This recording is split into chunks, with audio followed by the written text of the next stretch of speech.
esta serie de Corintios y para eso me gustaría hacer una pregunta. ¿Cuál ustedes creen que sería un buen argumento para decir por qué tenemos que mantenernos casados y no, y no separarnos? ¿Ya? Pensando en en el matrimonio. Los jóvenes Sí, por están, supuesto. Ya. los jóvenes, los jóvenes también tienen que pensar en eso, porque es algo que deben de aprender, no es algo ajeno a lo que están enfrentando eh, toda la sociedad hoy en día. Entonces, esto es una pregunta abierta, no solamente a los que ya han experimentado el matrimonio, a los que ya están casados. ¿Por qué deberíamos de mantenernos en el matrimonio? ¿Por qué no separarnos? Creo que es una pregunta un poco quizás fácil, usted puede pensar, pero ¿por qué lo presento? Porque eh, si vemos la sociedad está, eh, cómo decirlo? Está de patas para arriba, ¿ya? Todo está en un caos. No quería ser tan coloquial, pero es verdad, todo está bajo un caos. Estuve eh, averiguando por qué, por qué mucha gente se separa y muchas de las razones es simplemente porque argumentan incompatibilidad y la incompatibilidad es demasiado amplia, ¿ya? Es porque no me gusta cómo cocina, no pensé que fuera tan así, no pensé que fuera tan desordenado, tan desordenada, creí que era un poco más limpio, etcétera, etcétera y etcétera. Incompatibilidad. Algunos por realización personal eh, y cosas de ese tipo. O sea, la persona con la pareja que estoy hoy no me va a acompañar en mi desarrollo profesional o simplemente por deseos que yo tenga. Deseo de viajar por el mundo, ¿ya? Y vivir de la buena voluntad de la gente. Cosas así. Si ustedes leen, hay muchos artículos relacionados a eso y un montón de información. ¿Por qué estoy abordando eso? Es para que ustedes vean cuáles son las razones que da el mundo, lejos de la palabra del Señor, lejos de conocer la escritura, de una razón para separarse, para disolver el vínculo matrimonial. Pero también me gustaría que ustedes pensaran en el índice del porcentaje que eso significa. A nivel mundial es un 2,2%. Y estamos hablando de 8 billones de personas que hay en el mundo, ¿ya? Y eso, y eso del 100% de los matrimonios, hablando del total de los matrimonios, equivalen a más de 100 millones de matrimonios que se están separando o que ya se han separado. Puede decir, es mucho, sí, en comparación de 8 billones, obvio. Pero si vemos solamente la cifra del total del matrimonio, es altísima, altísima.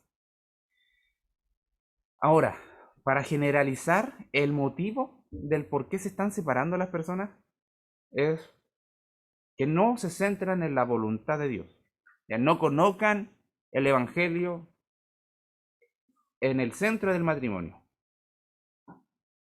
Eso da como resultado que el egoísmo está al centro del matrimonio y por lo mismo el pecado. Por lo mismo el pecado. El egoísmo siempre es pecaminoso. Ahora, como vean, ya sea que el motivador y el cónyuge que proporcionó el divorcio haya cometido el pecado o no, el pecado siempre está presente. Siempre está presente para el divorcio. Ahora, no quiero entrar más en detalle porque el texto va a hablar por sí solo, ¿ya? Ahora, frente a esto, ¿qué tiene que decir la Escritura? ¿Qué tiene que decir el 1 Corintios 7 para nosotros? La semana pasada estuvimos viendo que el matrimonio debe de ser de adoración y así también en la soltería, ¿ya? Debe ser de adoración al Señor, debe ser para glorificar al Señor. debe ser con el temor reverente al Señor y no considerar que la cultura debe definir cómo nosotros vivimos nuestra sexualidad, porque finalmente es la sexualidad y la afectividad de cada persona. ¿Ya? Esto normalmente no se toca mucho, pero estamos casados o estemos solteros, lo que debe de dominar en lo que hacemos en nuestra vida, en todos los ámbitos de nuestra vida, sexual, afectiva, intelectual, académica, laboral, profesional, fraterna, debe estar regulada por el Evangelio y la Escritura. Y de hecho, la semana pasada el hermano Pedro decía que teníamos que glorificar al Señor con nuestro estado civil. Cualquiera sea nuestro estado civil, glorifiquemos al Señor. Y eso es verdad. Y eso es una verdad infalible. Si pensamos que podemos ir contra eso y hacer lo que queremos porque estamos solteros, estamos equivocados. Si pensamos que hacemos lo que queremos, es un producto de la motivación del egoísmo. Bien, ahora frente a esto mismo, hoy vamos a ver que Dios sigue tratando con el matrimonio. Es un texto largo, es un texto bien arduo, que sigue tratando con el matrimonio. Pero antes de ir al texto central, al texto propiamente tal y a la idea que el Señor tiene preparada para hoy, la idea bíblica que vamos a estar aprendiendo, vamos a estar orando. Así que les invito a que me acompañen a orar. Así que oramos al Señor. Padre, en el glorioso nombre de Jesús, venimos a ti, agradeciendo tu misericordia, agradeciendo tu bondad, porque sabemos que necesitamos aprender a vivir. Necesitamos aprender a vivir para darte gloria, para darte la honra, para glorificar tu nombre y adorarte según el Evangelio. Perdónanos, Señor, cuando ignoramos esto. Perdónanos, Señor, cuando no vemos lo relevante del Evangelio y de lo que el Evangelio provoca en la cultura y en la vida pecaminosa nuestra. Transforma todo, Señor. Todo para que sea de adoración para ti y todo para gloria de tu nombre. Perdónanos, Señor, cuando olvidamos que debemos de andar en temor y temblor conforme a la bondad que hemos recibido. Señor, tú eres un Dios santo y santamente debemos de andar. Padre, perdónanos cuando no comprendemos del todo lo que implica para nuestra vida el Evangelio. En esta hora oramos para que tu palabra sea edificándonos ya sea en cualquier estado que estemos, ya sea casados, solteros. Quizás no están pensando ni siquiera algunos jóvenes en casarse, pero deben de aprender cuál es la buena voluntad tuya. En el nombre de Jesús oramos. Amén. Bien, ahora el mismo texto que vamos a ver nos va a estar diciendo que Dios manda. ¿Cuál es el mandamiento de Dios? Dios manda permanecer en el matrimonio dependiendo de la sabiduría del Evangelio y de las Escrituras, considerando que no servimos al pecado sino al Señor. Lo repito.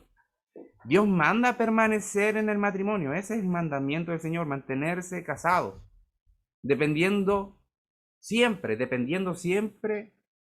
de la sabiduría del Señor y del Evangelio, considerando que no servimos a nuestro pecado, a nuestro egoísmo, ni al pecado de la cultura, sino al Señor. Servimos al Señor. Bien, vamos a ir al texto. Vamos a ver unos 8 versículos hoy, y que es 1 Corintios 7, de los versículos 10 al 18. 1 Corintios 7, del 10 al 17. Bien, vamos a darle lectura a la palabra del Señor. Vamos a leer la palabra del Señor. Dice así: pero a los que están unidos en matrimonio mando no yo, sino el Señor, que la mujer no se separe del marido. Y si se separa, quédese sin casar o reconcíliese con su marido, y que el marido no abandone a su mujer. Y a los demás yo digo, no el Señor, si algún hermano tiene mujer que no sea creyente y ella consiente en vivir con él, no la abandone. Y si una mujer tiene marido que no sea creyente y él consiente en vivir con ella, no lo abandone. Porque el marido incrédulo es santificado en la mujer, y la mujer incrédula en el marido. Pues de otra manera vuestros hijos serían inmundos, mientras que ahora son santos. Pero si el incrédulo se separa, sepárese, pues no está el hermano o la hermana sujeto a servidumbre en semejante caso, sino que en paz nos llamó Dios, sino que a paz nos llamó Dios. Porque, ¿qué sabes tú, oh mujer, si quizás harás salvo a tu marido? ¿O qué sabes tú, oh marido, si quizás harás salvo a tu mujer? Pero cada uno como el Señor le repartió, y como Dios llamó a cada uno, así haga. Esto ordeno en todas las iglesias del Señor. Bien, titulé este sermón El matrimonio sujeto al mandato de Dios. Y el matrimonio sujeto al mandato de Dios. Y voy a desarrollarlo en dos puntos principales. El primero es, Dios manda perseverar en el matrimonio. Dios manda perseverar en el matrimonio. Eso va de los versículos 10 al 14. Y punto 2 dice, obedece al llamado de Dios. Obedece al llamado de Dios. Esto va de los versículos 15 al 17. Bien, son solamente dos puntos. El primer punto de 10 al 14 y el segundo del 15 al 17. Sin más preámbulo, vamos a ir al primer punto. Como bien vemos en este primer versículo, el apóstol se dirige expresamente a creyentes. ¿Ya? El contexto acá de esta carta es a creyentes y este texto está totalmente hablando de un matrimonio entre creyentes, ¿ya? Señalando claramente y bajo la sabiduría de las escrituras, expresando la autoridad que debe de tener los creyentes en el matrimonio. La autoridad del creyente en el matrimonio no se basa en lo que pensamos en la sociedad, no se basa en lo que pensamos como qué es lo que bueno, qué es lo mejor, sino la autoridad del Señor, un mandato del Señor. O sea, lo que está queriendo decir Pablo es, lo que voy a mencionar ahora está revelado por Dios, está bajo la inspiración del Espíritu Santo. Este es un mandato traído del cielo. De hecho, la palabra que se utiliza para hablar de mando, o sea, como de mandamiento, está hablando como un mensaje, como un evangelio, como una buena noticia traído del cielo. Y por eso está apelando a la autoridad suprema del Señor. Y cuando hablamos del Señor, ustedes tienen que pensar en el gobernante del universo. ¿Ya? Ustedes lo reconozcan o no, lo sepan o no, es el gobernante del universo. Por él existe el universo, por él existe la vida y por él está instituido el matrimonio. Él es la autoridad del matrimonio. Por eso dice, lo que voy a decir no es mío, es del Señor. Es del Señor. Así que tenemos que poner atención a la palabra que estamos viendo hoy. ¿Por qué? Porque si nosotros pensamos algo diferente a lo que el Señor va a estar acá diciendo, vamos a estar literalmente yendo en contra, literalmente en contra de lo que el Señor, gobernante del universo, el autor del matrimonio, el autor de la vida y de toda la ley que rige el matrimonio, vamos a estar en contra de él. y no creo que es bueno. De hecho, el versículo dice así, pero a los que están unidos, ya está anclado nuevamente, pero los que están unidos, anclando la idea anterior con esto, en matrimonio, mando, no yo, sino el Señor, que la mujer no se separe del marido. Comienza por parte, por parte en relación a los cónyuges. Va a tratar directamente ahora con las mujeres. Y esta palabra dice, bueno, no te divorcies, no te alejes, no te separes, no guardes distancia. Y se aplicaba directamente para en el momento de dar carta de divorcio. Esto es lo que está diciendo. Este término es sinónimo de la palabra que se utiliza para hablar de divorcio. Y en grandes rasgos y de forma general, Pablo está diciendo, Jesús ya mandó esto. Así que mujer, presta atención. No te separes de tu hombre, no te separes de tu marido, no te separes de tu cónyuge. De hecho, Jesús lo enseñó en Mateo 5, 31 y 32. Si me acompañan a Mateo 5, 31 al 32, Mateo 5, dice, es como dentro del sermón del monte, estamos en el contexto dentro del sermón del monte. Aquí el Señor empezó a explicar de todos los aspectos de la ley y también tocó el matrimonio. ¿Qué dice? También fue dicho, cualquiera que repudia a su mujer, dele carta de divorcio. Pero yo os digo que el que repudia a su mujer, a no ser por causa de fornicación, hace que ella adultere. Y el que se casa con la repudiada comete adulterio. O sea, si tú piensas en divorciarte o separarte solamente porque consideras que es una incompatibilidad, porque no me gusta cómo cocina, porque no me gusta por sus olores, un montón de cosas, ¿ya? Cualquier argumento que no sea el argumento que está acá, se va a estar obligando a que los dos cónyuges estén adulterando y faltando a la ley del Señor.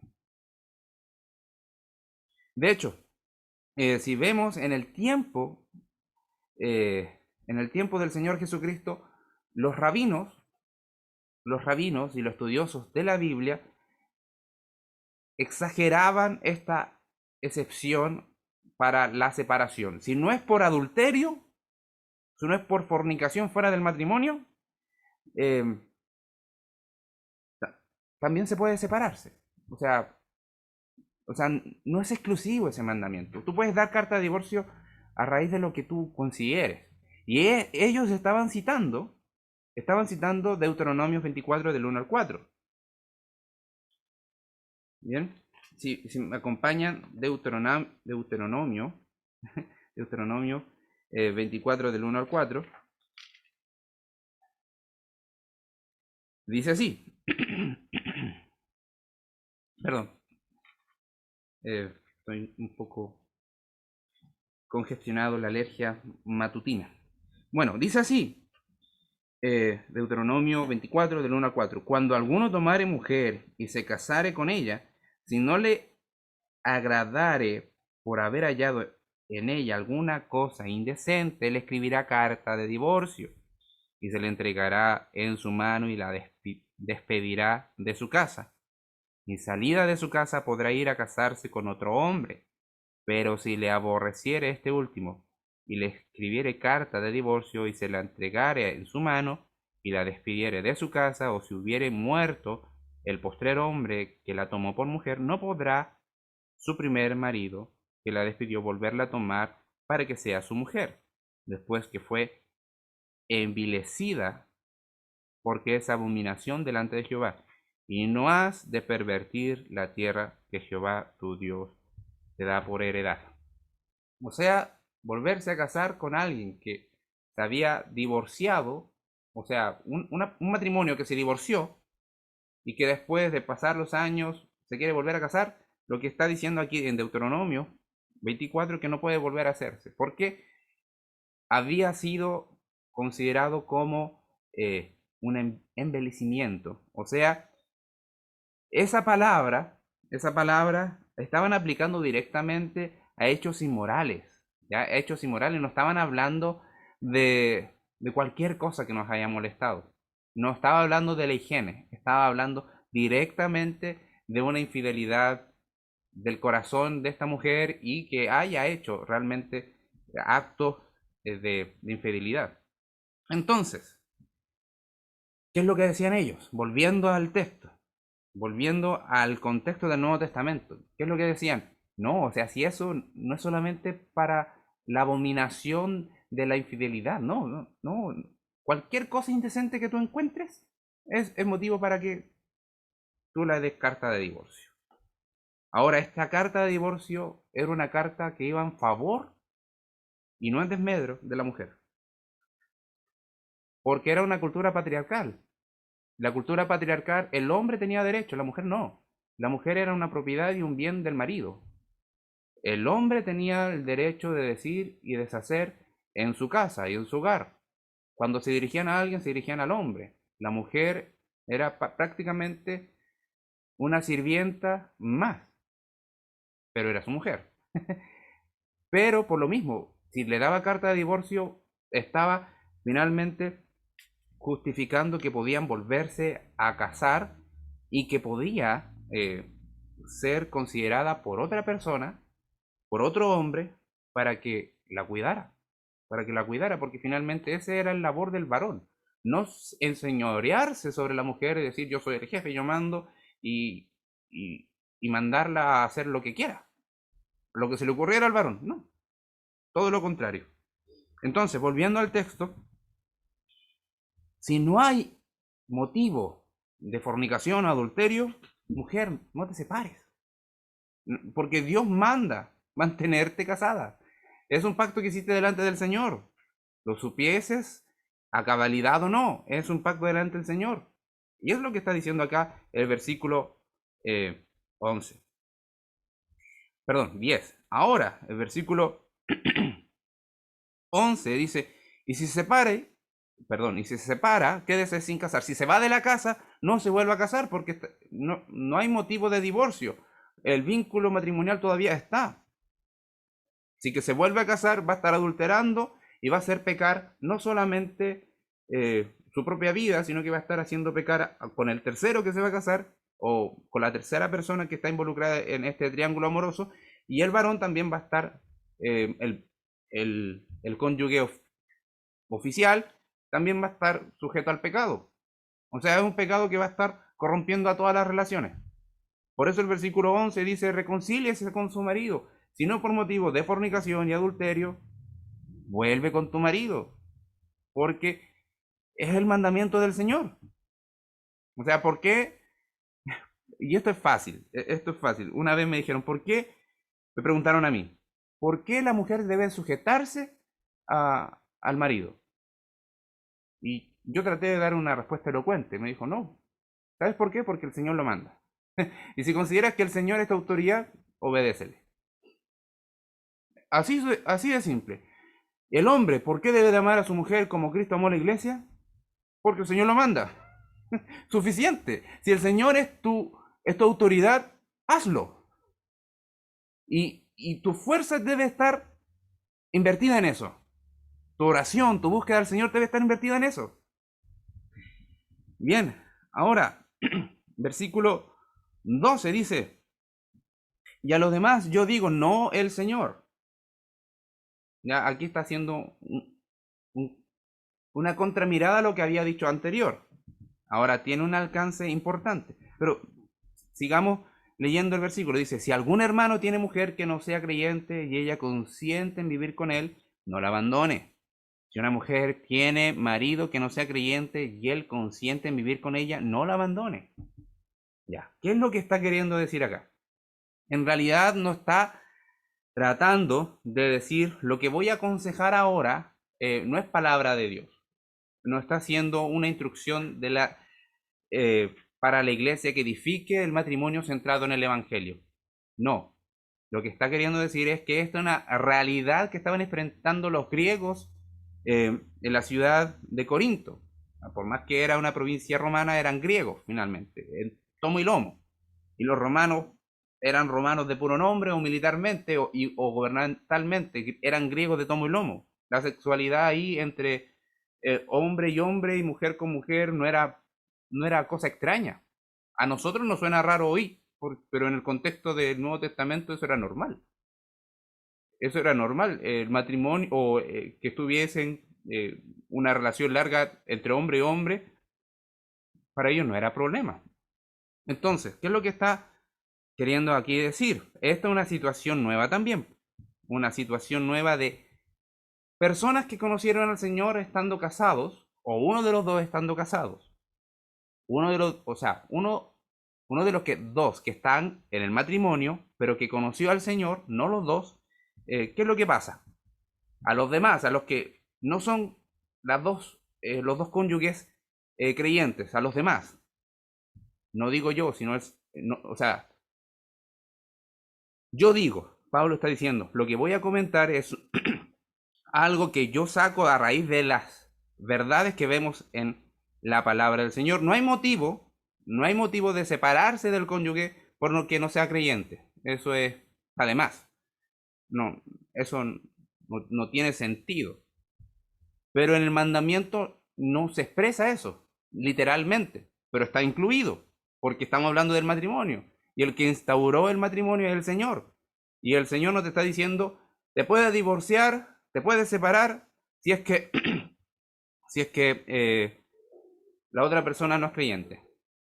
No, la realidad aquí es que conocieron al Señor estando casados. Bueno, uno de la pareja. Entonces, por eso dice, si ella consiente en vivir con él, o sea, si para ella no les afrenta, si para ella no le es problema que él sea creyente, que haya rendido su vida al Señor Jesucristo y que va en contra de toda la cultura civil de la época. Porque sabían ustedes que para iniciarse sexualmente los griegos y los romanos tenía que hacer con un igual de dignidad. ¿Qué significaba eso? Por lo general, las escuelas filosóficas en ese entonces, para iniciar la sexualidad de los jóvenes tenía que hacerse con un hombre, porque la mujer era inferior. La mujer era inferior. Tenía que ser con un igual en dignidad. Entonces la homosexualidad o el acto homosexual estaba presente ahí. Entonces, por lo mismo, todo esto es revolucionario. Estamos hablando de una pareja, de hombre y mujer. Entonces, si la mujer no le da problema que él sea creyente y que vaya contra la cultura y que haya rendido su vida y que todo lo que vivió antes significara pecado y que se arrepintiese de todos sus pecados y le confesase que Jesucristo es el Señor y que solamente por él hay salvación y vida eterna, bueno, no la abandone, no la dejes sola. Es decir, no es motivo de que si no te hace la vida un infierno y si ella está de acuerdo en vivir juntos, bueno, no la abandones, porque la palabra del Señor, ¿qué es lo que manda? A mantenerse en el matrimonio. Ahora, si una mujer, exactamente lo mismo, si la mujer se convirtió al Señor y el hombre no, bueno, viva con ella si es que ella no se va, si no les problema en tu fe, tu declaración de fe, que tu vida esté centrada en el Señor y que tu vida haya sido entregada en arrepentimiento y fe al Señor. Si se dan cuenta, esto es clave, esto es revolucionario, Y estaba muy de acuerdo con lo que el pastor Pedro, el hermano Pedro, la semana pasada estaba diciendo que algunos consideraban que ser creyente nos da una dignidad mayor y no podíamos contaminarnos con los no creyentes. Pero ¿qué pasa si estáis casados y conociste al Señor casado? O sea, no puedes disolver el matrimonio porque conociste al Señor. Todo lo contrario. Es ilógico pensarlo. Ellos estaban ignorando las bendiciones que tenían en el matrimonio. Estaban ignorando las bendiciones que tenían en el matrimonio por medio de la fe en el Evangelio. La fe en el Evangelio va a bendecir al que, sí o sí, al que cree en el Señor. Al que ha recibido la fe, sí o sí lo va a bendecir. Y mira lo que dice el versículo 14. Porque el marido incrédulo es santificado en la mujer, y la mujer incrédula en el marido, pues de otra manera vuestros hijos serían inmundos mientras que ahora son santos. Acá, no quiero que se confunda, no estamos hablando de la santificación en cuanto a somos limpios totalmente del pecado. No está hablando de la santificación que de nosotros tenemos cuando somos salvos, sino que está hablando de un asunto de pureza exterior, de una pureza moral, de una pureza en el comportamiento. no meramente espiritual, está hablando de una pureza moral, una pureza en el comportamiento. El incrédulo es santificado en la mujer, ¿por qué? Porque la mujer va a estar sometida a la palabra del Señor. Obviamente, el transmitir el evangelio va a generar algo, y va a bendecir al cónyuge incrédulo, lo reconozca o no, ¿ya? La bendición espiritual del Señor para los incrédulos les puede incomodar, pero eso no significa que estén siendo bendecidos. La bendición del Señor es clara. La bendición del Señor es primero en mostrarte a Cristo, mostrarte la salvación. Entonces, obviamente te va a traer la bendición de saber que hay un Salvador. Y así también, al contrario, esto es para las dos partes. El marido incrédulo es santificado en la mujer. ¿Por qué? Porque está recibiendo la verdad santa de Dios. Y eso va a dirigir su vida. Sí o sí, muchas veces se modifica la conducta. Ahora, ¿qué es lo que dice el final del versículo? Dice que los hijos serían inmundos si es que fuese de otra manera. Si no fuese bendición el estar en el Evangelio, los hijos serían inmundos. O sea, estarían sujetos al pecado cultural, al pecado que está en la sociedad, el pecado que ya tienen en su cuerpo, que porque vienen muertos en delitos y pecados a este mundo, aunque sean muy tiernos, lamentablemente esa es la condición espiritual de toda persona que nace en este mundo, pero eh, siguen siendo esclavos del pecado si es que no hay nadie que les hable del Evangelio. Y si es la madre, tiene una mayor cercanía. Eso siempre ha sido culturalmente a través de la historia más cercana a los hijos en cuanto a la educación. Creo que no está bien, pero en fin. Esto, si se dan cuenta, el motivo de todo lo que está diciendo hasta este versículo 14 es para que entendamos que el mandamiento del Señor es permanecer en matrimonio. Y en las diferentes realidades que se pueden dar, acude al Evangelio, pregunta a la Escritura y ve cuál realmente es el motivo para separarse. Tú no te puedes separar porque tú quieres, sino que si hay pecado. ¿Por qué el pecado separa? El pecado nos separó de Dios y el pecado separa entre las personas. En la comunión y también, si hay un pecado más grave, obviamente va a generar la separación y eso lo permite. El Señor Jesucristo lo dijo ahí y en el Antiguo Testamento también. Ahora, que lo sepamos o no, no significa que sea inválido o válido. Cuando una ley se publica en el diario oficial, eso apela a que toda la población de la nación está en conocimiento de la ley. Lo hayas leído o no. Lo hayas leído o no, todos los ciudadanos están en conocimiento de la ley, porque ya fue publicada y está ahí. Nosotros deberíamos, como cultura, tener al menos el pensar que debemos de estar averiguando qué es lo que se publica en el diario oficial y sabiendo qué leyes para no cometer alguna ilegalidad. ¿Por qué estoy dando este ejemplo? Porque sepamos o no cuáles son los motivos correctos para permanecer en el evangelio, o sea, en el matrimonio, o permanecer, llegar al divorcio, lo que hacemos o no va a determinar si estamos adorando al Señor o no. ¿A qué voy? ¿A qué me refiero?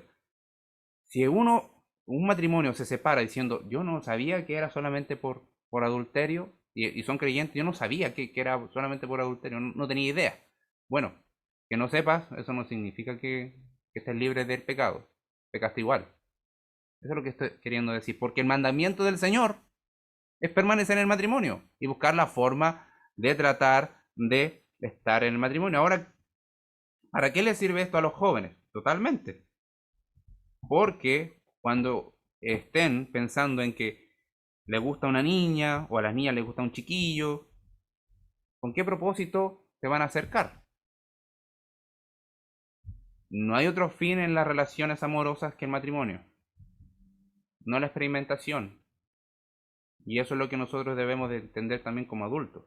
El matrimonio es para adorar al Señor, es disfrute, sí, es para disfrutarlo. El matrimonio es maravilloso, una bendición del Señor, pero las relaciones amorosas no es como para experimentar, es para llegar a adorar al Señor. Bien, entonces,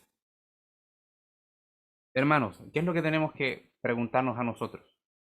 ¿Cómo nos estamos enfrentando a la realidad del matrimonio? ¿Cómo nos enfrentamos a la realidad de nuestra soltería? ¿Bajo la autoridad de la Escritura? ¿Bajo la autoridad del Señor?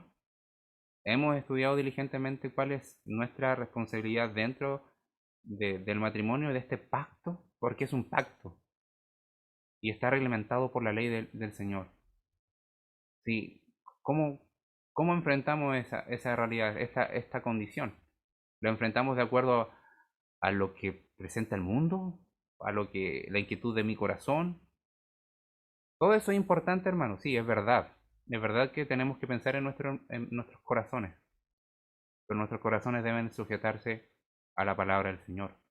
Si hemos creído en el Evangelio, tenemos la dicha, tenemos la oportunidad. Hemos sido llenados del Espíritu y necesitamos seguir siendo llenados del Espíritu para seguir adorando al Señor con todo lo que hacemos y con todo lo que dejamos de hacer, incluso con nuestra reformulación de nuestros pensamientos. ¿Cómo nos enfrentamos a la sociedad hoy cuando vemos el matrimonio? Ahora, ojo, el mandamiento, el mandamiento es para, aquí se está dirigiendo al creyente.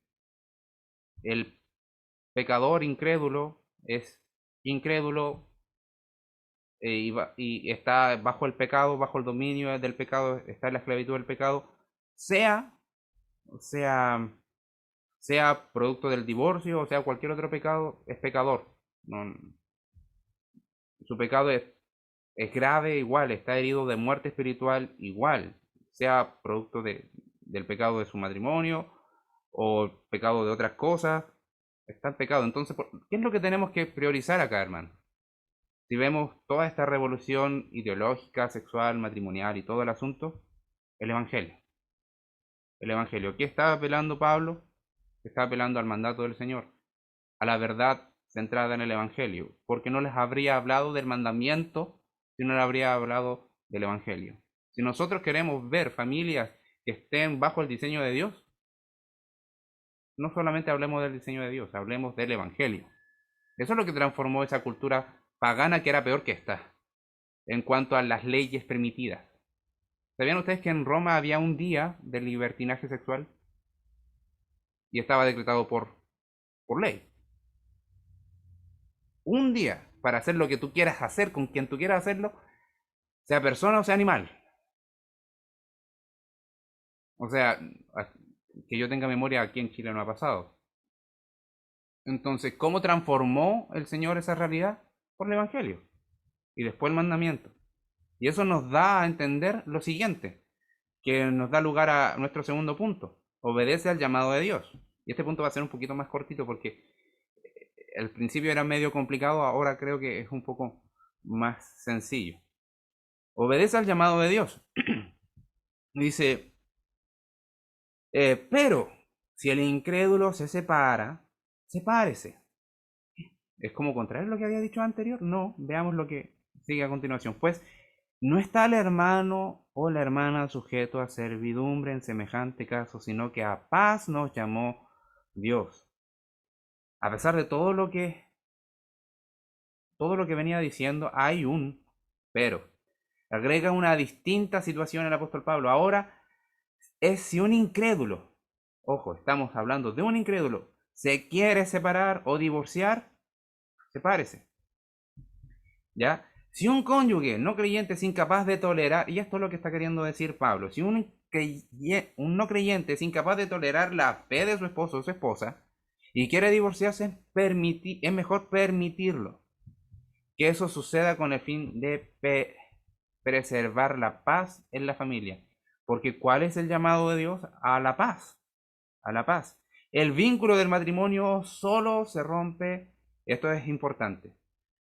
Cuando uno se casa, la frase oficial es hasta que la muerte nos separe. Eso es también una disolución del matrimonio. Otro ya dijimos, el adulterio, y el otro es, en este caso, el abandono. El abandono del incrédulo. El abandono del incrédulo, del cónyuge incrédulo dentro del matrimonio. Si el incrédulo se va porque se quiere ir y no te da razón, aquí también te está permitiendo tomar esa vía. Ahora, ¿por qué? ¿Por qué está permitiendo eso? Porque la razón que da es que el creyente no debe estar sujeto a servidumbre. Eso es lo que dice, no debe estar sujeto a servidumbre. Si el vínculo se rompe de alguna de estas maneras, de los que ya mencioné, un cristiano queda en libertad, porque no puede mantener un pacto unilateralmente. El matrimonio es un pacto entre dos personas. Ya, tú no puedes mantener un pacto por ti solo, lamentablemente.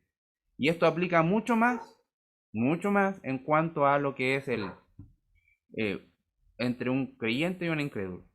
Es lo que estamos viendo aquí en el texto. Por lo que al parecer estaría dando la posibilidad al creyente de casarse otra vez.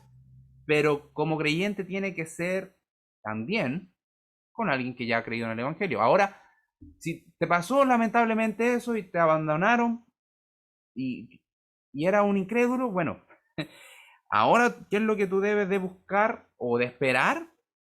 Un creyente, porque ya estás en conocimiento del Evangelio. En todas las escrituras siempre ocurre un divorcio legítimo. Y esto, nuevamente, cuando vemos en toda la escritura, siempre aparece esta disolución del pacto matrimonial. Y eso da por sentado unas nuevas nupcias, ¿ya? Cuando está bajo los estándares de Dios. Bien, ahora el versículo 16, ¿qué es lo que dice?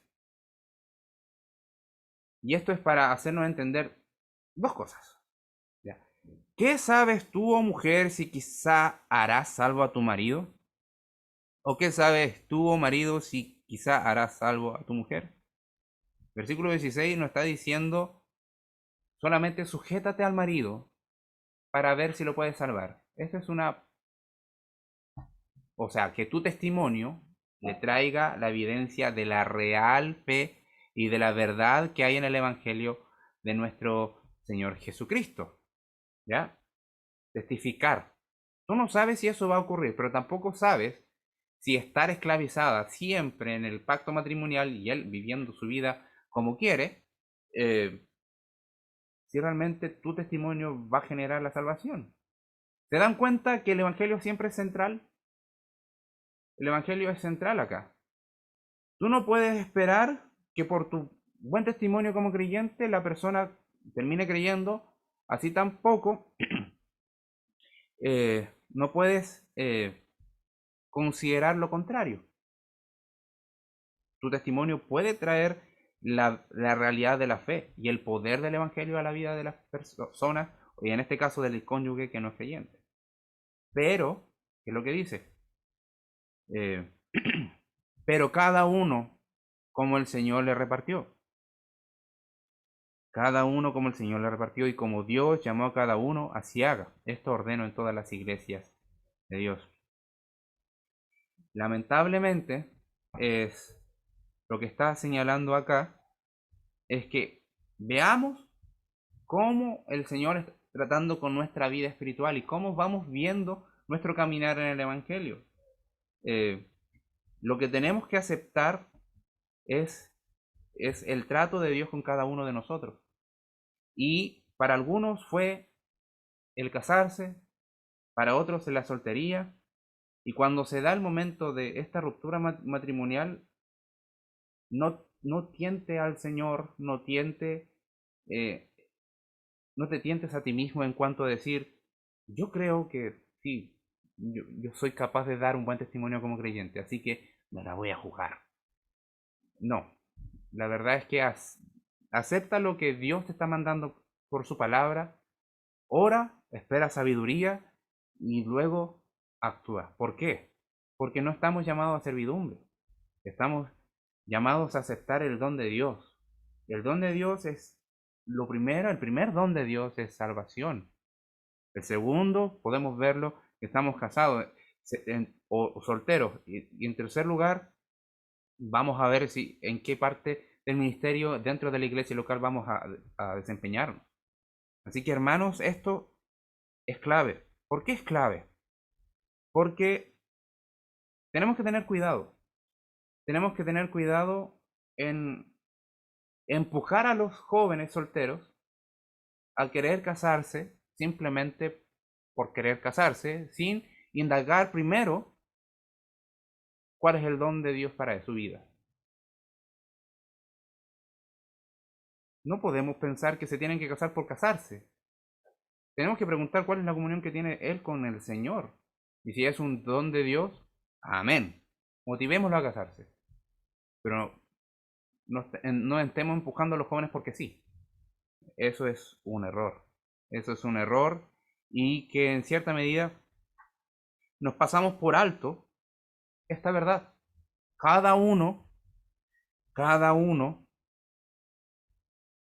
haga conforme a lo que ha recibido de parte del Señor. No como nos parezca. Esto es lo que ordena en todas las iglesias. Y esto es lo que ordenaba Pablo en todas las iglesias. Y esta es la orden, este es el mandamiento, esta es la autoridad de Dios en todas las iglesias que se dicen ser cristianas. Recibir la bendición del Señor bajo la autoridad de la Escritura y obedecer al llamado de Dios. Muchos van a ser llamados a ser casados. Gloria al Señor. Amén. Pero quizás algunos, quizás no muchos, van a estar llamados a quedarse solteros para servir al Señor. Y si lamentablemente un matrimonio se deshizo por causa del pecado, el Evangelio debe de... No sé que no es fácil, ¿ya? No piensen que lo estoy diciendo suelto de cuerpo y pienso que no me pongo en la situación.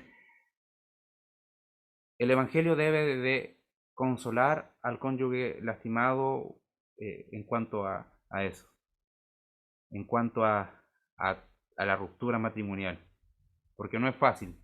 Si vemos, es una vulneración al pacto, es producto del adulterio, de la fornicación. Entonces, ¿cómo tenemos que aplicar esto, hermanos? Y quiero que piensen en sus vidas propias, piensen en sus corazones, piensen en si están pendientes del llamado del Señor para su vida. Piensen en que el llamado del Señor, lo dice, es paz. No pensemos que debemos de enseñorearnos los unos sobre los otros. Ese no es el llamado del Señor, sino a estar siendo siervos del Señor. Como mencioné el pasaje de Efesios, de que la mujer debe someterse al varón, al marido, debe de someterse, eh, porque el Señor lo manda, y así el varón debe de amar a su esposa. ¿Eso qué implica? Es servicio. Eso es servicio. No es una esclavitud a la actitud pecaminosa. Cuando estás casado, debes de procurar el bienestar espiritual del otro. Debes de procurar el bienestar físico del otro, la salud del otro. Y eso es servicio. Eso es servicio porque ya son uno. Son uno. El Señor los hizo uno delante de Él. Son una misma carne. Eso significa, si hemos recibido ese llamado de parte del Señor a estar en el matrimonio, aleluya, hagámoslo con gozo y con la responsabilidad necesaria. Mirémonos hacia adentro y digamos, bueno, tengo tarea que hacer. Siempre hay tarea que hacer. ¿En qué sentido? De transmitir el Evangelio. De que el Evangelio sea el centro. Para yo saber que tengo que perdonarla, para saber que tengo que amar y así también la otra parte. Sujetándonos al diseño de Dios. ¿Quién es la cabeza del hogar? Según la Escritura, el varón. Pero no para enseñorearse, sino para pastorear a su mujer, que es cuidarla. Y podemos pensar en el principio de que el pastor debe de pastorear con voluntad, debe hacerlo con ánimo. Bueno, asimismo también hacerlo con su esposa, con ánimo, no solamente porque me casé y ya firmé. No, no. Si pasa eso, pensemos en nuestros corazones. Llevémonos delante de la presencia del Señor porque El matrimonio es algo increíble, es de bendición, pero es una figura interesante porque son dos pecadores salvados por gracia, que todavía están medios defectuosos en cuanto a su naturaleza humana y que deben de aprender a vivir para la gloria del Señor. ¿Cuál es el motivo del matrimonio? Glorificar a Dios. ¿Cómo? Procurando que su vida espiritual sea un reflejo del Evangelio.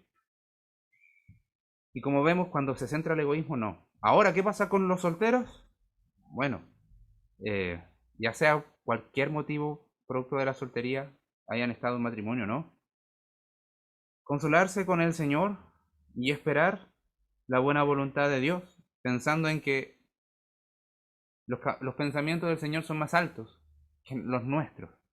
Y si fue motivo por adulterio, bueno, probablemente el Señor pueda entregar un nuevo compañero o una nueva compañera. Así que no es algo fácil de decir porque es una vida, pero eso tampoco es chip libre, no es como una libertad para hacer lo que queramos, sino que el mandamiento del Señor es perseverar. Lo que viene después es producto de que Dios trata con nuestro pecado. Y eso es lo que quiero que tengas en mente. Dios trata con nuestra debilidad y con nuestro pecado. El matrimonio está hecho para eso. El matrimonio está hecho para eso. Va a tratar con nuestro carácter, va a tratar con nuestra debilidad, va a tratar con nuestra responsabilidad. Pero ¿saben qué? Esto es imposible. Esto es imposible sin la gracia del Señor. Y quiero que veamos el último pasaje y con esto vamos a ir terminando. Efesios. Vamos a Efesios 5. Efesios 5.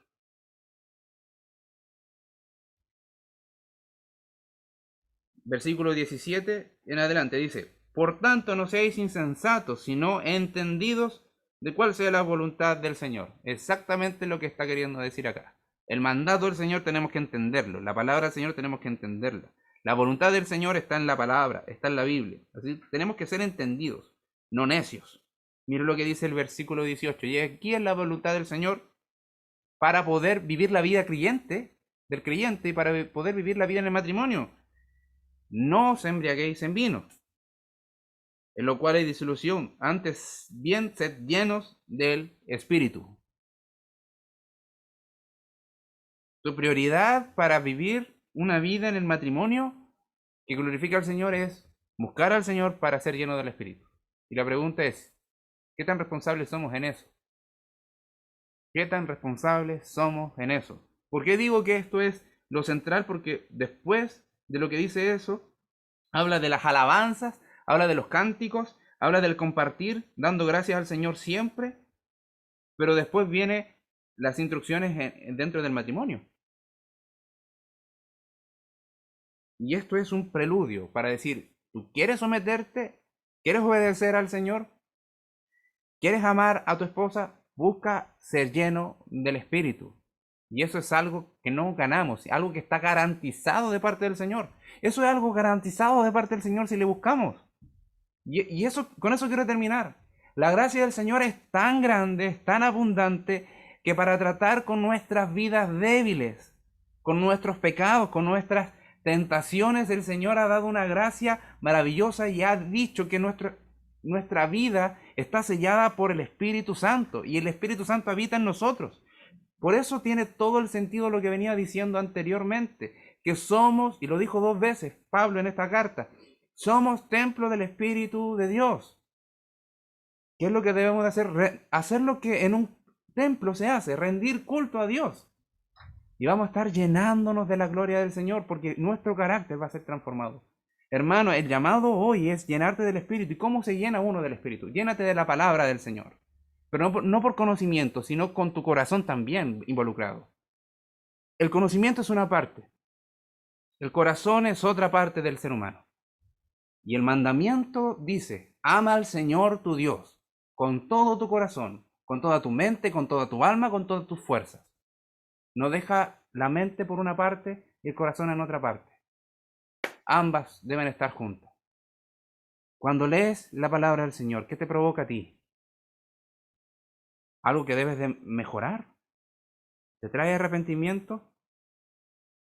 Si no te trae arrepentimiento, vamos a estar orando, porque siempre tenemos que ir cambiando en algo, pero también tenemos que ser agradecidos por lo que Dios ya ha hecho con nosotros, porque no seríamos lo que somos hoy si no fuese por la gracia del Señor. Y eso es verdad. Estaríamos esclavos del pecado, sujetos a servidumbre y viviendo nuestra vida quizás peor de las personas que nosotros nos asombramos que no son creyentes. Pero también un consejo que da John Piper, un autor y un pastor que a mí me gusta mucho. Dice, aunque las tinieblas no se disipen, persevera. Haz lo que tienes que hacer, persevera. En algún momento vas a disfrutar del gozo del Señor. Del gozo del Señor que te motiva a anhelar su palabra para entender su mandamiento y vivir no solamente tu matrimonio, sino que la vida que adore al Señor centrada en el Evangelio, porque vas a estar honrando el sacrificio del Señor Jesucristo en la cruz.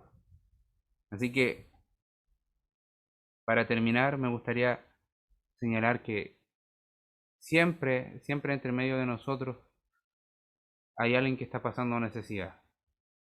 Siempre hay alguien que está pasando necesidad, así que tenemos que estar orando los unos por los otros. Y no quiero presentar solamente el Evangelio como un medio para solucionar todos los problemas.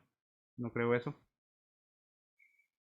Pero sí soluciona el mayor problema que tenemos, nuestra condición espiritual, nuestro estado pecaminoso en el cual venimos a este mundo. Así que invito a alguien que esté escuchando, que se considere no creyente, a que rinda su vida al Señor Jesucristo.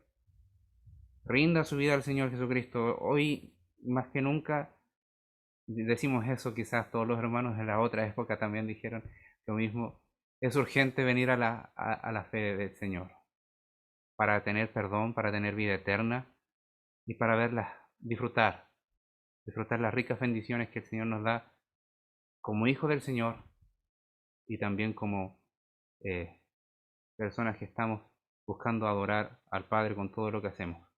Así que te invito a confesar tus pecados, a confesar tus faltas, a confesar que sin el Señor Jesucristo en tu corazón estás perdido. No tienes entrada al cielo, no tienes entrada a la eternidad, no tienes entrada al perdón, no tienes entrada a la relación con Dios, sino que tu relación es de condenación. Cuando mueras hoy, si mueres hoy, vas a ir al infierno, pero si confiesas tus pecados, vas a llegar a la gloria. Y si el Señor no viene hoy, puedes disfrutar tantas bendiciones como las que hemos visto acá, que el Señor nos va a hacer entender su palabra y nos va a ayudar a vivir el matrimonio. Así que el Señor les bendiga. Vamos a terminar orando. Padre, en el glorioso nombre de Jesús, te damos gracias por tu amor y tu misericordia. Oramos, Señor, porque es un tema difícil, porque vulnera lo más íntimo de nosotros. Muchas veces no sabemos qué tan egoístas somos hasta que nos casamos o hasta que tenemos que compartir con otros. Señor, ayúdanos a adorarte y ayúdanos a que el egoísmo no esté en nosotros, sino que esté centrado nuestro corazón en tu amor generoso, en tu amor benevolente y tener el mismo sentir que tuvo Cristo, que se despojó de su gloria y vino a servir a los pecadores para entregarle una tan grande salvación. Padre, en esta hora ayúdanos a servir a nuestros cónyuges, ayúdanos a servirnos como hermanos, para darte gloria, para honrarte, para bendecirte, para exaltar tu nombre, Señor. Porque te amamos y sabemos que no lo hacemos bien, pero queremos ser llenos del Espíritu para andar en novedad de vida. Ayúdanos, Señor, Padre, para poder exaltarte con lo que hacemos, incluso sin palabras, Señor, solamente con nuestro comportamiento. Perdónanos, Señor, si somos arrogantes, si somos personas que van en desmedro de tu palabra y desprecian tu palabra, Señor. Tu palabra está tu corazón y tu buena voluntad, Señor. Deberíamos estar sujetos siempre a tu autoridad, porque tú eres el Señor El Señor que gobierna todo y el Señor que vino a este mundo a morir por los pecadores. Señor, tráenos la fe necesaria para crecer como hijos tuyos y ser cada día mejores hijos tuyos. En nombre de Jesús oramos. Amén. A mí